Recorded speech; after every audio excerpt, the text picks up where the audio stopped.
#AskDrJonas అని type చేసి మీ questions అడగండి, తప్పకుండా రిప్లై చేస్తాను. రాఘవ XT5JD ఈ కామెంట్ అశోక్ హెయిర్ ట్రాన్స్ప్లాంటేషన్ జరిగింది కదా, అతను పెట్టిన డైలీ వీడియోస్లో నుంచి తీసుకోబడింది. ఇక్కడ రాఘవ అనే వ్యక్తి ఏమడుగుతున్నాడంటే, హెయిర్ లైన్ సరిగా లేదు బ్రో, మీది బ్యాక్కి ఉంది, బాల్డ్నెస్ కనిపిస్తుంది ప్లాంటేషన్ చేసినా కూడా. ఫస్ట్ ఆఫ్ ఆల్ అర్థం చేసుకోవాల్సిన పాయింట్ ఏంటంటే, హెయిర్ లైన్ నార్మల్గా ఉండాలంటే ఎలా ఉండాలి. ఎందుకంటే హెయిర్ లైన్ క్రియేట్ చేసేటప్పుడు అన్నిటికంటే ఎక్కువ ఇంపార్టెన్స్ ఇచ్చి, అన్నిటికంటే ఎక్కువ టైం వెచ్చించి, చాలా మెజర్మెంట్స్ చేసి ఆ ఫేస్కి సెట్ అవుతుందో కాదో 1-2 సార్లు చెక్ చేసుకొని మరీ హెయిర్ లైన్ డిజైన్ చేయాలి. మనం ఇంకో పాయింట్ గమనించినట్లయితే హెయిర్ లైన్ దాదాపుగా M ప్యాటర్న్లో ఉంటుంది. దీన్ని నేను ప్రతిసారి మెచ్యూర్ మేల్ ప్యాటర్న్ అని చెప్తూ ఉంటాను. ఎప్పుడైతే ఇలా మెచ్యూర్ మేల్ ప్యాటర్న్ M ప్యాటర్న్లో వస్తుందో, ఇలా వచ్చినప్పుడు ఈ సైడ్స్ అనేటువంటివి ఖాళీగా కనిపిస్తాయి.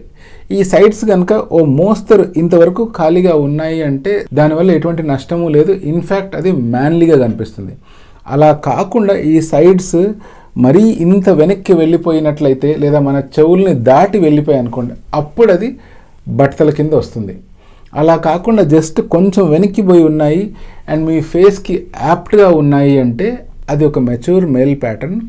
దాన్ని ఒక న్యూట్రల్ హెయిర్ లైన్ అంటాము. అలా హెయిర్ లైన్ ఉండడం చాలా న్యాచురల్ లుక్ని ఇస్తుంది. సో ఇలాంటి పాయింట్ ఎవరికైతే తెలియదో అండ్ ఎవరైతే ఇప్పుడిప్పుడే హెయిర్ వెనక్కి పోతున్నట్టు ఎక్స్పీరియన్స్ చేస్తుంటారో, అంటే రీసెంట్గా టీనేజ్ నుంచి అడల్ట్హుడ్లోకి వచ్చింటారు, 19-20 ఇయర్స్ నుంచి దాటి 21 అబోవ్ కానీ లేదా 25 ఈ ఏజ్లలో ఎవరైతే ఉంటారో వాళ్ళకి కొత్తగా ఉన్న హెయిర్ అంతా లాస్ అయిపోతూ ఉంది అన్న ఫీలింగ్ ఉంటుంది. అండ్ ఈ ఫోర్ హెడ్ అంతకుముందు కనిపించేది కాదు, ఇప్పుడు కనిపిస్తుంది అన్న విషయం గురించి ప్రత్యేకించి మదన పడిపోతూ ఉంటారు. బట్ నిజానికి దాని గురించి మీరు వరి కావాల్సిన అవసరమే లేదు. మీరు వరి అవ్వాల్సింది ఎప్పుడు అంటే, ఫర్దర్గా ఆ ఏరియా ఇంకా లోపలికి వెళ్ళిపోయినా, లేకపోతే మీకు ఈ ఫ్రంట్లో ఉన్న హెయిర్ కూడా పొడుగు పెరగడం మానేసి పలచబడిపోయి చిన్న చిన్నగా మిగిలిపోతుంది అనుకోండి, అప్పుడు ఇదేమైనా బట్టలకు దారి తీస్తుందా అని ఆలోచించాలి.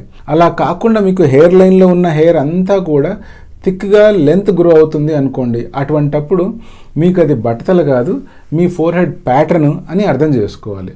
అలాగే అశోక్కి కూడా మనము తన ఫేస్కి తగ్గట్టు ఒక ప్రాపర్ మెచ్యూర్ హెయిర్ లైన్ని రీక్రియేట్ చేశాం. ఆ హెయిర్ లైన్ జుట్టు పెరిగిన తర్వాత అతని ఫేస్కి ఒక నార్మల్ అండ్ న్యాచురల్ లుక్ని ఇస్తుంది. మీలో చాలామందికి ఈ అశోక్ అనే వ్యక్తి ఎవరు, ఇతని హెయిర్ లైన్ గురించి ఎందుకు మాట్లాడుతున్నాము అని కనుక డౌట్ వస్తే, తప్పకుండా నేను డిస్క్రిప్షన్లో ఒక లింక్ని ప్రొవైడ్ చేస్తున్నాను. ఇతని వీడియోస్ని చెక్ చేయండి. సర్జరీ అయిన రోజు నుంచి ఇంతవరకు డే బై డే ఇతని ట్రాన్స్ఫర్మేషన్ ఎలా ఉంది అనేటువంటిది మీరు చూడొచ్చు. మీకున్న ఎన్నో డౌట్లు జస్ట్ ఆ వీడియోస్ని డైలీ ఫాలో అవడం వల్ల మీరు డౌట్స్ క్లియర్ చేసుకోవచ్చు.